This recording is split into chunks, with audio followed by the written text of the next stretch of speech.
தம்பி பிரபா சொன்ன மாதிரி வார்த்தைகளே தேடிக்கிட்டே இருக்கும். நன்றிக்கு பதிலாக வேறு ஏதாவது சொல்ல முடியுமா அப்படின்னு லைஃப் லாங் தேட வேண்டியது தான்.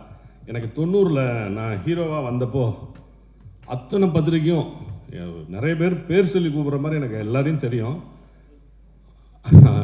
அவ்வளோ பேரும் எனக்கு இப்போ வரைக்கும் அதே மாதிரி 90 எப்படி எழுதுனாங்களோ, எப்படி என்னை சப்போர்ட் பண்ணி மேலே கொண்டு வந்தாங்களோ, அதே மாதிரி இப்போ சில நிகழ்வுகள் நடந்து நல்ல எனக்கு எழுதி சப்போர்ட் பண்ணீங்க. ரொம்ப நன்றி. இதை நான் மறக்கவே மாட்டேன். பிரபா வந்து ஓடிடுச்சு அப்படின்னு விட்டுறாமல் திருப்பி அதை எடுத்துக்கிட்டு மறுபடியும் அடுத்த உயரத்துக்கு கொண்டு போயிட்டே இருக்கார். இந்த படத்தோட ப்ரொடியூசர் சசிகலாவும் அவங்க வீட்டுக்காரரும், அந்த தம்பிக்கும் அவங்க குடும்பத்துக்குமே நான் நன்றி சொல்லணும். மற்றபடி இந்த டோட்டல் டீம், நடிகர்கள், டெக்னீஷியன்ஸ், இதில் இருக்க பின்னாடி இருந்து உழைச்ச அத்தனை பேர், costume, art director, music director, editor, இப்படி எல்லாருக்குமே நான் தேங்க்ஸ் சொல்லிட்டே போகலாம்.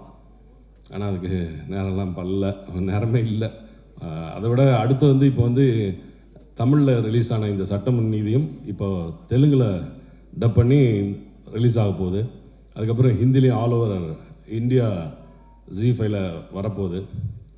இது எல்லாத்துக்கும் காரணம் மறுபடியும் சொல்கிறேன், ஓப்பன் ஹார்ட்டடாக சொல்கிறேன், என்னுடைய பத்திரிகை நண்பர்கள் தான்.